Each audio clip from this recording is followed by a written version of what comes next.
Good morning, students. Today, our first topic is average propensity to save and marginal propensity to save. આની પહેલાં આપણે જોયું average propensity to consume and marginal propensity to consume. એનું meaning શું હતો?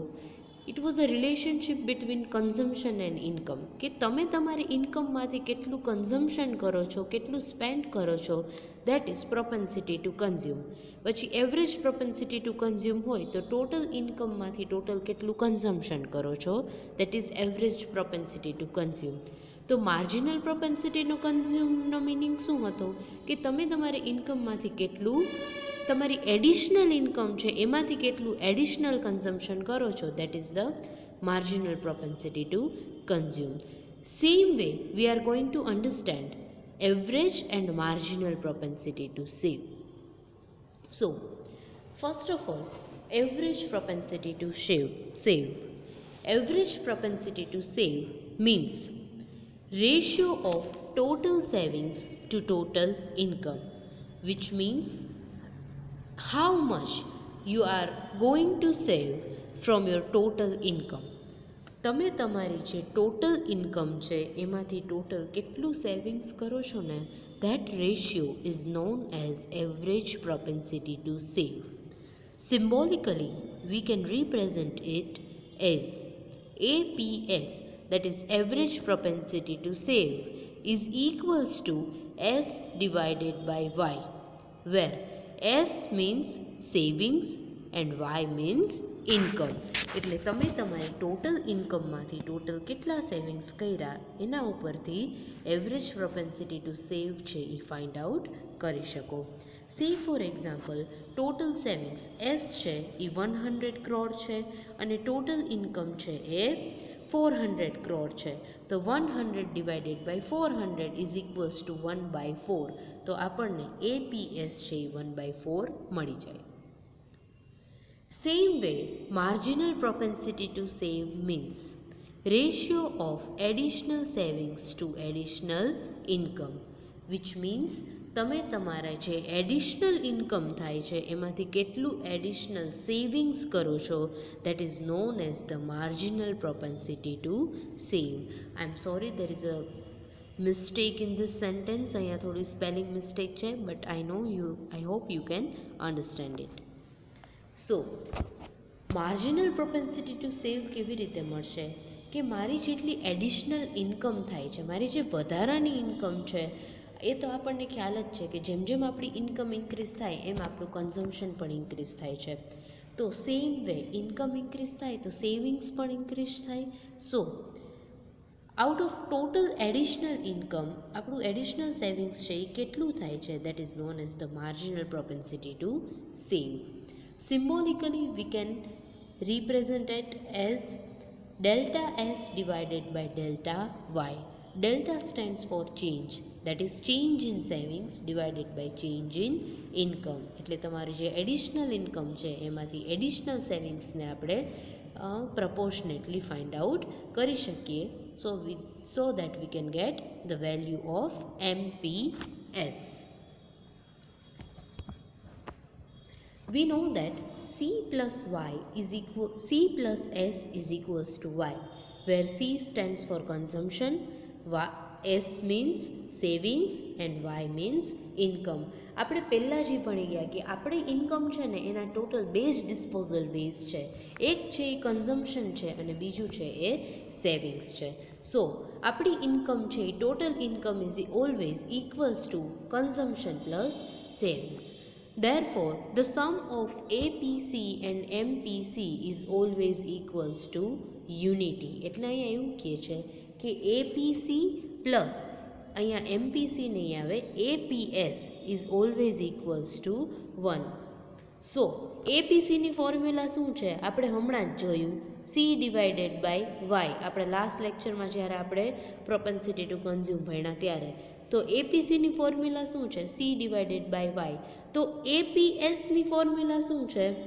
S divided by Y. So બેને ડિનોમિનેશનમાં Y છે તો બેને એડ કરીએ તો આપણે સિંગલ વાય કરી શકીએ. સો વી કેન સે દેટ ઉપર પ્લસની સાઇન છે તો C plus S divided by Y. તો સી પ્લસ એસ અગેન શું છે, આપણે ઉપર જ જોયું, that is Y. So we can say that Y divided by Y is equals to 1. So ultimately we can conclude that the sum of average propensity to consume and average propensity to save is always equals to 1. Same way, the sum of MPC and MPS is always equals to unity. હવે આપણને MPC ની formula તો ખબર જ છે, marginal propensity to consume means delta C divided by delta Y, અને marginal propensity to સેવની formula શું છે, delta S divided by delta Y. So delta C plus delta S divided by delta Y. So delta C plus delta S is equals to delta Y, એટલે additional ઇન્કમનો total મળી જાય. સો ultimately we can say that delta y upon delta y is equals to always 1. કાંઈ નથી કરવાનું, જો તમારી બુકમાં આનું એક્ઝામ્પલ આપેલું છે, I want to give you it in homework. તમારે એક હોમવર્ક કરવાનું છે. આ જે ફોર્મ્યુલા મેં એક્સપ્લેન કરીને આમાં કાંઈ નથી, બેઝિક મેથ્સના રૂલ્સ છે. So that finally V can conclude that MPC plus MPS is equals to 1 and APC plus APS is equals to 1. એટલે આ વસ્તુ તમારે એક્ઝામ્પલ તમારી બુકમાં છે એ રિફર કરવાનું છે કે કેવી રીતે આ ફોર્મ્યુલામાંથી આપણને અલ્ટિમેટલી છે એ 1 મળે. સો હમણાં જ મેં તમને કીધું એમ કે આપણી પાસે એમપીસી એમપીએસ બધી ફોર્મ્યુલાઝ અવેલેબલ છે. વોટ યુ શુડ ડુ કે આ બધી ફોર્મ્યુલાઝ છે ને એકવાર લખી લ્યો. Say for example, average propensity to consumption is equals to C upon Y. Marginal propensity to consume is equals to delta C upon delta Y. Average propensity to save is equals to S upon Y. And average propensity, marginal propensity to save is equals to delta S upon delta Y. બસ પછી આપણે આ C plus S is equals to Y આપણે કીધું. Same way આપણે નીચે marginal સમજીએ ત્યારે delta C plus delta S is equals to delta Y. આ જે ફોર્મ્યુલા છે ને એમાં ખાલી તમે ડેલ્ટા એડ કરો ને એટલે આ જે નીચેનું સેન્ટેન્સ છે ને MPC is always equals two MPS A prove થઈ જાય. તમે જ્યારે આ એક્ઝામ્પલ રિફર કરશો ને ત્યારે તમને ઇઝીલી સમજાઈ જશે. So finally we will get on the basis of the above two conclusions are there. The first is 1 minus delta C upon delta Y is equals to delta S upon delta Y. આ કેવી રીતે કે consumption છે એ 1માંથી 1 એટલે આપણી total income છે, એમાંથી આપણે જેટલું કન્ઝમ્પશન છે એડિશનલ એ ડિડક્ટ કરીએ તો આપણને શું મળે, સેવિંગ્સ મળે. And that is Y 1 minus delta C upon delta Y is equals to delta S upon delta Y. Same way તમારી ટોટલ ઇન્કમમાંથી તમે તમારું જે એડિશનલ સેવિંગ્સ છે એને તમે ડિડક્ટ કરી નાખો તો તમને કન્ઝમ્પશન મળી જાય. હવે હું તમને અહીંયા એક વસ્તુ એક્સપ્લેન કરું. Delta C upon delta Y શું છે, માર્જિનલ પ્રોપેન્સિટી ટુ કન્ઝ્યુમની ફોર્મ્યુલા છે. તો જુઓ, અને delta S upon delta Y શેની ફોર્મ્યુલા છે, that is marginal propensity to save. તમે તમારી એડિશનલ ઇન્કમમાંથી એડિશનલ કેટલું સેવિંગ કરો છો. અને delta C upon delta Y means additional ઇન્કમમાંથી કેટલું એડિશનલ કન્ઝમ્પશન કરો છો. So ultimately we can say that અહીંયા ફર્સ્ટ સેન્ટેન્સ સમજો, 1 minus MPC is equals two MPS. સમજાય છે? એન્ડ સેકન્ડ કન્ક્લુઝન છે 1 minus delta S upon delta Y, that is marginal propensity to save, is equals to delta C upon delta Y, that is marginal propensity to consume. So we can say that 1 minus MPS is equals to MPC. And finally we can say that MPC is plus MPS is equals to 1. એટલે આપણે આને જો change કરીએ તો ultimately આપણને બે વસ્તુ ઉપરથી આપણે એમપીસી અને એમપીએસની ફોર્મ્યુલા છે એ ફાઇન્ડ આઉટ કરી શકીએ. આપણી પાસે જો બેમાંથી એક ફોર્મ્યુલા હોય તો આપણને ખબર જ છે કે માર્જિનલ પ્રોપેન્સિટી ટુ કન્ઝ્યુમ અને માર્જિનલ પ્રોપેન્સિટી ટુ સેવનો ટોટલ છે એ ઓલવેઝ 1 હોય છે, is always equals two unity. So I hope now you are clear with this average and marginal propensity to save. Our next topic is psychological law of consumption. Yes. In Keynes theory, before that, I would like to explain something. In classical theory of employment, આપણી જે employment theory છે ને, એ classical theory માં there is no concept of consumption function. Consumption ફંક્શનનો concept છે ને classical થિયરીમાં હતો જ નહીં, and this is because of two reason. તો એ રીઝન ક્યાં છે? Let us understand. The first reason is in classical theory income is stable at the full employment level and equilibrium is not possible at any other level of income. Classical થિયરીમાં શું હતું કે income છે ને એ full employment ઉપર stable હતી, because હવે જો એમ્પ્લોયમેન્ટ ઓપોર્ચ્યુનિટીઝ જ નથી તો ઇન્કમ ઇન્ક્રીઝ થવાનો કોઈ સોર્સ જ નથી. મેં તમને જે આખી લિંક સમજાવી હતી કે કન્ઝમ્પશન ઇન્ક્રીઝ થાય તો પ્રોડક્શન ઇન્ક્રીઝ થાય તો એમ્પ્લોયમેન્ટ, અને એમ્પ્લોયમેન્ટ ઇન્ક્રીઝ થાય તો ઇન્કમ ઇન્ક્રીઝ થાય. એટલે ક્લાસિકલ થિયરીમાં શું કીધું કે એમ્પ્લોયમેન્ટ ફૂલ એમ્પ્લોયમેન્ટ હોય ને ત્યારે ઇન્કમ છે એ સ્ટેબલ થઈ જાય, અને ત્યારે શું થશે કે બીજો ઇક્વિલિબ્રિયમ પોઈન્ટ છે એ પોસિબલ થશે જ નહીં. And therefore it was not necessary to examine the relationship between the consumption and income. એટલે અહીંયા કન્ઝમ્પશન અને ઇન્કમ વચ્ચેની રિલેશનશિપ છે એને એનાલાઇઝ કરવાનું, એને એક્ઝામાઇન કરવાની કોઈ રિક્વાયરમેન્ટ જ નહોતી. The second reason is that at full employment level what portion of income will be consumed and saved depends on the rate of interest. Yes. Full employment level ઉપર શું થશે કે કેટલા પ્રપોર્શન ઇન્કમ છે એમાંથી કેટલો પ્રપોર્શન સેવ થશે અને કેટલું કન્ઝમ્પશન થશે ને એ રેટ ઓફ ઇન્ટરેસ્ટ ઉપર ડિપેન્ડ કરે છે as per the classical theory. It means higher the rate of interest greater will be savings and therefore smaller will be consumption. આ કેવી રીતે થાય એ સમજાવું. જો માર્કેટમાં મને રેટ ઓફ ઇન્ટરેસ્ટ છે એ હાઈ મળતા હોય તો હું શું કરીશ, મારી ઇન્કમમાંથી વધારે ને વધારે પોર્શન છે એ સેવ કરીશ અને કોઈ બીજાને એ મારા સેવિંગ્સ છે એ લેન્ડ કરી દઈશ so that I can earn high rate of interest. હવે હું સેવિંગ વધારે કરું તો મારું કન્ઝમ્પશન છે એ ઓછું થાય કે વધારે થાય? બટ ઓબ્વિયસ છે કે સેવ વધારે કરીએ સેવિંગ્સ તો સ્પેન્ડ છે એ આપણે ઓછા જ કરશું. So higher the rate of interest, higher will be the savings and ultimately smaller will be the consumption, and smaller the rate of interest, smaller will be the savings and higher will be the consumption. So classical થિયરીની વાત કરીએ તો ત્યાં consumption function છે એનું કોઈ existence એ concept હતો જ નહીં. નાઉ કેન્સ લો ઓફ કન્ઝમ્પશન. હવે કેઇન્સે આ વસ્તુ કેવી રીતે રિપ્રેઝન્ટ કરી છે એ જોઈએ. The fundamental psychological law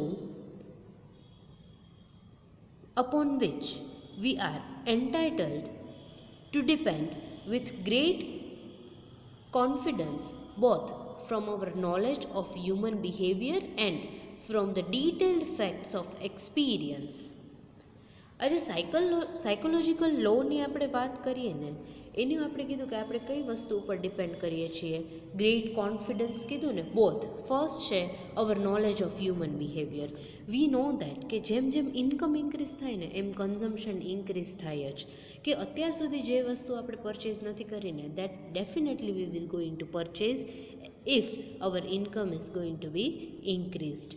and out of our experience is that men are disposed as rule and on the average to increase their consumption as their income increases, but not by as much as the increase in their income. એટલે experience અને human બિહેવિયરના knowledge ઉપરથી આપણે એ વસ્તુ conclude કરી શકીએ કે જેમ જેમ લોકોની ઇન્કમ ઇન્ક્રીઝ થાય છે એમ કન્ઝમ્પશન પણ ઇન્ક્રીઝ થાય છે, but not with the same proportion as the proportionate increase in their income. એટલે ઇન્કમની સાથે કન્ઝમ્પશન ઇન્ક્રીઝ થશે, પણ જેટલો પ્રપોર્શનેટ ઇન્ક્રીઝ ઇન્કમમાં થયો છે ને, સેમ પ્રપોર્શનથી છે એ ઇન્ક્રીઝ નહીં થાય. એનું રીઝન છે કે એક લેવલ પછી આપણી ઇન્કમ ઇન્ક્રીઝ થાય ને, એટ ધેટ ટાઈમ આપણી પાસે બધી જ વસ્તુઓ છે એ અવેલેબલ હોય, so that we are not going to purchase that things which already have, and that is why after a particular level ઇન્કમમાં જેટલો ઇન્ક્રીઝ થશે સેમ પ્રપોર્શનથી કન્ઝમ્પશન છે એમાં ઇન્ક્રીઝ નહીં થાય. સો this law is given by Lord Keynes, but from this law there are certain generalizations. આ લો ઉપરથી અમુક છે ને જનરલાઇઝેશન છે એ સમજીએ આપણે. The first is functional relationship between consumption and income is stable. Yes, consumption is the function of income. Consumption છે એ ઇન્કમનું જ ફંક્શન છે કે તમારી ઇન્કમ થશે તો તમે કન્ઝમ્પશન કરશો. જેમ જેમ ઇન્કમ ઇન્ક્રીઝ થાય છે એમ કન્ઝમ્પશન છે એ ઇન્ક્રીઝ થાય છે. And that is Y functional relationship between them is stable. એટલે આ બે વચ્ચેની જે રિલેશનશિપ છે ને એ સ્ટેબલ છે. ઇન્કમ ઇન્ક્રીઝ તો કન્ઝમ્પશન પણ ઇન્ક્રીઝ, અને ઇન્કમ ડિક્રીઝ તો કન્ઝમ્પશન પણ decrease. The second point is consumption increases with the income but by less than income. Yes, consumption છે ને એ ઇન્કમ સાથે ઇન્ક્રીઝ તો થાય છે બટ સેમ પ્રપોર્શનથી ઇન્ક્રીઝ નહીં થાય, which means that marginal propensity to consume is greater than 0 but less than 1. હવે આ પોઈન્ટને હું છે ને સમજાવું. મેં તમને કીધું કે જેમ જેમ ઇન્કમ ઇન્ક્રીઝ થાય ને એમ કન્ઝમ્પશન ઇન્ક્રીઝ થાય, બટ સેમ પ્રપોર્શનથી ન થાય. એનું રીઝન છે અમુક લેવલ પછી ઇન્કમ ઇન્ક્રીઝ થાય તો કન્ઝમ્પશન છે એના કરતાં ઓછા પ્રપોર્શનથી ઇન્કમ ઇન્ક્રીઝ થશે. હવે ઇન્કમ ઇન્ક્રીઝ થાય તો એ એડિશનલ ઇન્કમ છે, તો હું એને માર્જિનલ ઇન્કમ કહું. હવે માર્જિનલ ઇન્કમ એડિશનલ ઇન્કમમાંથી તમે જે એડિશનલ કન્ઝમ્પશન કરો છો that is the marginal propensity to consume. એટલે અહીંયા એણે શું કીધું, marginal propensity to consume is greater than 0 but less than 1. એટલે તમારી ઇન્કમ ઇન્ક્રીઝ થશે ને તો એનો મતલબ એવો નથી કે કન્ઝમ્પશન સાવ ઇન્ક્રીઝ થશે જ નહીં. એ 0 નથી, 0 કરતાં તો વધારે જ છે, બટ હા એક્ઝેક્ટલી એટલા જ પ્રપોર્શનથી ઇન્ક્રીઝ નથી થતું જેટલા પ્રપોર્શનથી તમારી ઇન્કમ ઇન્ક્રીઝ થઈ છે. સે ફોર એક્ઝામ્પલ તમારી ઇન્કમ છે એ 10,000થી ઇન્ક્રીઝ થઈ છે, તો એવું તો નથી ને કે તમારું કન્ઝમ્પશન છે એ 0 છે. હા, એ 0 કરતાં તો વધારે છે, પણ એક્ઝેક્ટલી તમે 10,000 સ્પેન્ડ નહીં કરી દો, 10,000 કરતાં ઓછા સ્પેન્ડ કરશો પણ 0 કરતાં વધારે સ્પેન્ડ કરશો. And that is why it is said that marginal propensity to consume is always greater than 0 but less than 1.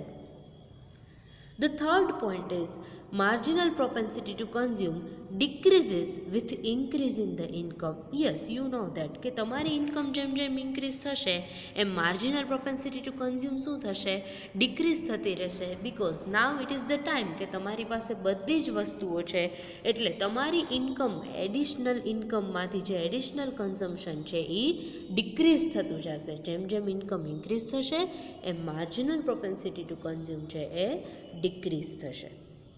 The fourth point is marginal propensity to consume is less than average propensity to consume. It is but obvious. Marginal શું બતાવે છે, additional બતાવે છે, પણ average શું બતાવે છે, total ઇન્કમમાંથી ટોટલ કન્ઝમ્પશન બતાવે છે. નાઉ ટેલ મી, ટોટલ કન્ઝમ્પશન વધારે હોય કે માર્જિનલ કન્ઝમ્પશન, રાઈટ? તમારી ટોટલ ઇન્કમમાંથી તમે જેટલું ટોટલ સ્પેન્ડ કરો છો એ ઓલવેઝ વધારે હોય કે જે તમે તમારી એડિશનલ ઇન્કમમાંથી એડિશનલ કન્ઝમ્પશન કરો છો. And that is why it is said that marginal propensity to consume that is MPC is less than APC. Average છે એ હંમેશા માર્જિનલ કરતાં વધારે જ હોય, or I can say that marginal છે એ હંમેશા એવરેજ કરતાં ઓછું જ હોય. Now, we are going to understand the psychological law of consumption given by Keynes with the help of the schedule and diagram. Now, in the schedule, you can see that in first column, income is there in rupees, crores. Consumption again in crores, MPC. હવે marginal propensity to કન્ઝ્યુમની formula શું છે? Delta C divided by delta Y. અને APC એટલે average propensity to consume છે, તો એની formula શું છે? સી એટલે consumption divided by Y, that is income. Now income છે એ તમે જુઓ ઇન્ક્રીઝિંગ ઓર્ડરમાં છે, 100, 200, 300 એન્ડ 400. અને કન્ઝમ્પશન છે એ પણ ઇન્ક્રીઝિંગ ઓર્ડરમાં છે, because with the increase in the income consumption will definitely increase. તો એ 100માંથી ઇન્ક્રીઝ થઈને 175, 225 અને 250 છે, એવી રીતે ઇન્ક્રીઝ થાય છે.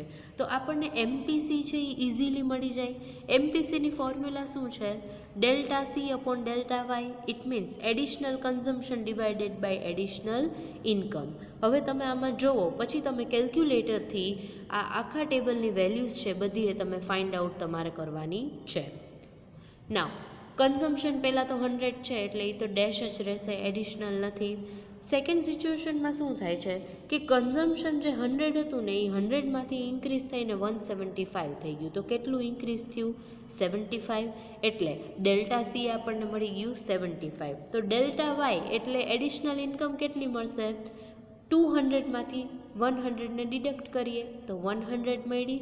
સો that 75 divided by 100 is equals to 3/4. Same way આપણને એવરેજ પ્રોપેન્સિટી ટુ કન્ઝ્યુમ મળી જાય. એની ફોર્મ્યુલા શું છે? C by Y.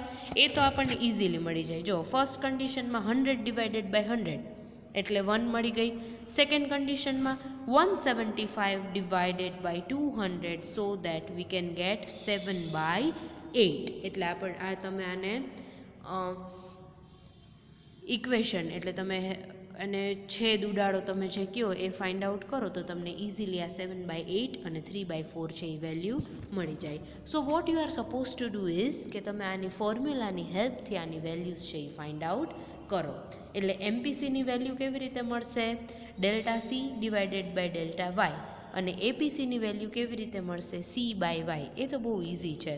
ફર્સ્ટમાં 100 divided by 100 એટલે 1, 175 divided by 200 is equals to 7/8. 225 divided by 300 is equals to 6/8 and 250 divided by 400 is equals to 5/8. તો આવી રીતે આપણને એવરેજ પ્રોપેન્સિટી ટુ કન્ઝ્યુમ મળી ગઈ. અને marginal propensity to consume find out કરવા માટે પહેલાં તમારે ડિડક્ટ કરવું પડશે દરેક સ્ટેજ ઉપર કે 175માંથી 100 જાય એટલે 75 મળ્યા. પછી 225માંથી 175 ડિડક્ટ કરવાના અને 250માંથી 225 ડિડક્ટ કરો એટલે તમને ડેલ્ટા સીની વેલ્યુ મળી જાય. અને ડેલ્ટા વાય ફાઇન્ડ આઉટ કરવા માટે પહેલાં તો 100 જ છે એટલે 100માંથી 100 તો 0 થઈ જાય. So MPC is dash. Second સિચ્યુએશનમાં 200માંથી 100, then 300માંથી 200 and 400માંથી 300. So finally you will get the values of MPC and APC. Now we can express this with the help of a diagram. On x-axis income is there and on y-axis consumption is there. First of all તમારી income line છે ને એ draw કરી લેવાની કે income છે એ increase થાય છે એટલે આપણને એક 45 અંશ સ્ટ્રેટ લાઇન છે એ આપણને ઇન્કમ લાઇન મળી જશે. પછી આપણે આ જે ટેબલમાં ઇન્કમ અને કન્ઝમ્પશન છે ને એની રિલેશનશિપ હવે તમે તમારી બુકમાં ટેબલમાં જોતા જજો. જ્યારે ઇન્કમ 100 રૂપીસ હતી ત્યારે કન્ઝમ્પશન 100 તો પોઈન્ટ એ મળી ગયો. દેન ઇન્કમ ઇન્ક્રીઝ થઈને 100માંથી 200 થઈ ગઈ તો કન્ઝમ્પશન પણ ઇન્ક્રીઝ થઈને 100માંથી 175 થાય છે તો પોઈન્ટ બી મળી ગયો. દેન ઇન્કમ છે એ 300 ઇન્ક્રીઝ થઈ તો એમાંથી કન્ઝમ્પશન પણ છે એ ઇન્ક્રીઝ થઈને 225 થઈ ગયું which is shown by point E. And finally when income increases to 400 consumption increases to 250 which is shown by point F. તો આપણને એક આખી કન્ઝમ્પશન લાઇન મળી ગઈ કે આપણે ઇન્કમમાંથી કેટલું કન્ઝમ્પશન કરીએ છીએ. હવે તમે અહીંયા જુઓ ને તો તમને ખ્યાલ આવે કે ઇનિશિયલી શું થયું કે ઇન્કમ ઇન્ક્રીઝ થઈ ને તો કન્ઝમ્પશન પણ ઇન્ક્રીઝ થયું. પણ જેમ જેમ ઇન્કમ ઇન્ક્રીઝ થતી જાય છે ને એમ કન્ઝમ્પશન છે એ ઓછા પ્રપોર્શનથી ઇન્ક્રીઝ થાય છે. જ્યારે ઇન્કમ 300 હતી ને ત્યારે કન્ઝમ્પશન 225 હતું, પણ જ્યારે ઇન્કમ 400 થઈ ગઈ એટલે 100 રૂપીસથી ઇન્ક્રીઝ થઈ તો પણ કન્ઝમ્પશન છે ને ખાલી 25 જ ઇન્ક્રીઝ થયું, વિચ શોઝ દેટ કે અમુક લેવલ પછી જ્યારે તમારી ઇન્કમ ઇન્ક્રીઝ થાય છે તો કન્ઝમ્પશન ઇન્ક્રીઝ તો થાય છે પણ સેમ પ્રપોર્શનથી નથી થતું જેટલા પ્રપોર્શનથી ઇન્કમ ઇન્ક્રીઝ થાય છે. અહીંયા જો ઇન્કમ સેમ પ્રપોર્શનથી ઇન્ક્રીઝ થાય છે, દેટ ઇઝ બાય 100. દરેક લેવલે તમે જુઓ ઇન્કમ છે એ ઓલવેઝ 100 રૂપીસથી જ ચેન્જ થાય છે, પણ કન્ઝમ્પશન છે એમાં કાંઈક ડિફરન્સ છે. જે તમે જુઓ પહેલાં છે એ કન્ઝમ્પશન છે એ 75 ઇન્ક્રીઝ થયું, પછી 50 ઇન્ક્રીઝ થયું, દેટ ઇઝ 225 માઇનસ 175, અને પછી ખાલી 25 જ ઇન્ક્રીઝ થાય છે. એટલે આપણે અહીંયા એવું કહી શકીએ કે એ ધીમે ધીમે કન્ઝમ્પશન છે એ જેટલા પ્રપોર્શનેટલી ઇન્કમ ઇન્ક્રીઝ થાય છે સેમ પ્રપોર્શનથી ઇન્ક્રીઝ નથી થતું. So I hope now you are clear. આપણે જે વસ્તુ હમણાં જ એક્સપ્લેન કરી કે marginal propensity to consume is greater than 0 but it is less than 1, એટલે જેટલા પ્રપોર્શનથી ઇન્કમ ઇન્ક્રીઝ થશે સેમ પ્રપોર્શનથી નહીં થાય, પણ હા સાવ 0 નહીં હોય, 0 કરતાં તો વધારે જશે. Now, there are certain assumptions of the Keynes psychological law of consumption. Total 3 assumptions છે Keynesના psychological law of consumption ના. So let us discuss one by one. The first assumption is consumption expenditures depend on income only. Generally, consumption depends on number of factors like in short run taste, habits, customs, price level, size of population, આ બધા factors ઉપર છે ને consumption છે એ depend કરે છે. But short રનની વાત કરીએ ને તો ટેસ્ટ છે, હેબિટ છે, કસ્ટમ્સ છે, પ્રાઇસ લેવલ છે, પોપ્યુલેશનની સાઇઝ છે, આ બધા ફેક્ટર્સ છે ને ક્યારેય ચેન્જ ન થાય, but only in the short run. તો શોર્ટ રનમાં કન્ઝમ્પશન છે એ શેના ઉપર ડિપેન્ડ કરે? On the income only, and that is why it is assumed in this law that consumption expenditure depends on the income only. The second assumption is it assumes existence of the normal condition. અહીંયા એવું assume કર્યું છે કે ઇકોનોમીમાં છે ને normal condition છે, which means economy છે એમાં જેટલી પણ એબનોર્મલ સર્કમસ્ટેન્સીસ છે લાઇક વોર છે, ઇન્ફ્લેશન છે, ફેમાઇન્સ છે ઓર નેચરલ કેલામિટીઝ છે, એવું કાંઈ એમાં ઇકોનોમી એવી સિચ્યુએશનમાં ઓપરેટ નથી કરતી. Our economy operates in a normal condition, એવું આપણે અહીંયા અઝ્યુમ કરવાનું છે. The third assumption is it assumes existence of laissez faire capitalist economy. એનો મતલબ એવો થશે there are no controls over the consumption and saving. The people are free to spend their income as they wish. લોકોને જેવી રીતે પોતાની income spend કરવી છે એવી રીતે એ સ્પેન્ડ કરી શકે છે. જો આપણે એવું અઝ્યુમ કરીએ કે ઇન્કમ અને કન્ઝમ્પશન અને સેવિંગ્સ ઉપર કંટ્રોલ છે તો આ લો છે એ ઓપરેટ નહીં કરી શકે. When you are applying this law at that time we have to assume that there are no controls over the consumption and savings. People are free to spend their income as they want to. So these are the 3 assumptions. The next topic is implication of Keynes psychological law of consumption. હવે કેન્સનો જે psychological law of consumption છે ને એના main 3 ઇમ્પ્લિકેશન્સ છે. આપણે આમ તો conclusion કે એક આપણે એનું તારણ કહી શકીએ 3 વસ્તુ. The first is people's marginal propensity to consume is less than unity. As I have told you before કે માર્જિનલ પ્રોપેન્સિટી ટુ કન્ઝ્યુમ છે ને it is always less than 1 but greater than 0. જેમ જેમ તમારી ઇન્કમ ઇન્ક્રીઝ થશે ને એમ consumption increase થશે બટ સેમ પ્રપોર્શનથી ઇન્ક્રીઝ નહીં થાય. એ તો હમણાં આપણે ટેબલમાં જ સમજી લીધું. So that we can say that MPC is always less than 1. In other words, we can say that demand does not increase to same extent as output. એટલે જેટલું તમે આઉટપુટ પ્રોડ્યુસ કરો છો ને સેમ પ્રપોર્શનથી ડિમાન્ડ ઇન્ક્રીઝ નહીં થાય. So it is wrong to say that supply creates demand. આપણે પહેલાં એવું કીધું હતું ને, ક્લાસિકલ ઇકોનોમિસ્ટ એવા કહેતા કે જો સપ્લાય હશે ને તો ડિમાન્ડ ક્રિએટ થશે. બટ અહીંયા આ સેન્ટેન્સ છે એ રોંગ પ્રૂવ થયું છે કે એવું જરૂરી નથી કે સપ્લાય હોય તો ડિમાન્ડ થાય જ. The second implication is this law underlines the need for state intervention. Yes, consumption increased by less than income. You know that કે કન્ઝમ્પશન છે એ ઇન્કમ કરતાં ઓછા પ્રપોર્શનથી ઇન્ક્રીઝ થશે. તો ક્યારેક એવી સિચ્યુએશન હોય ઓવર પ્રોડક્શનની એન્ડ માસ અનએમ્પ્લોયમેન્ટ, કે માસ અનએમ્પ્લોયમેન્ટ છે ઇકોનોમીમાં અને પ્રોડક્શન છે એ બહુ વધારે થઈ ગયું છે. તો state intervention is necessary at that time. એનું રીઝન શું છે કે આ જે ઓવર પ્રોડક્શન અને માસ અનએમ્પ્લોયમેન્ટ છે ને એને ફિસ્કલ અને મોનિટરી પોલિસી થ્રુ આપણે મેનેજ કરવું પડશે. એટલે આવી સિચ્યુએશનમાં state intervention interfere is required to control the overproduction and mass unemployment. હવે તમને ખ્યાલ જ છે, ફિસ્કલ પોલિસી અને મોનિટરી પોલિસી થ્રુ ગવર્મેન્ટ છે ઇકોનોમીમાં ઇન્ફ્લેશન અને ડિપ્રેશનને કવર કરવાની ટ્રાય કરે છે. The third point is it underlines the importance of investment. Yes, consumption છે એ ઇન્કમ કરતાં ઓછા પ્રપોર્શનથી ઇન્ક્રીઝ થતું હોય તો બાકીના જે સેવિંગ્સ છે એ ઇન્ક્રીઝ થશે. આપણને ખ્યાલ જ છે ઇન્કમના બે જ ડિસ્પોઝલ વેઝ છે, એક છે કન્ઝમ્પશન અને બીજું છે સેવિંગ્સ. તો જો ઇન્કમ ઇન્ક્રીઝ થાય એની સાથે કન્ઝમ્પશન ઇન્ક્રીઝ તો થાય છે બટ બહુ ઓછા પ્રપોર્શનથી, તો બાકીના મનીને તમે શું કરશો? સેવિંગ્સ. તો આ સેવિંગ્સ છે એને તમે ક્યાંય ને ક્યાંય ઇન્વેસ્ટ કરશો જ.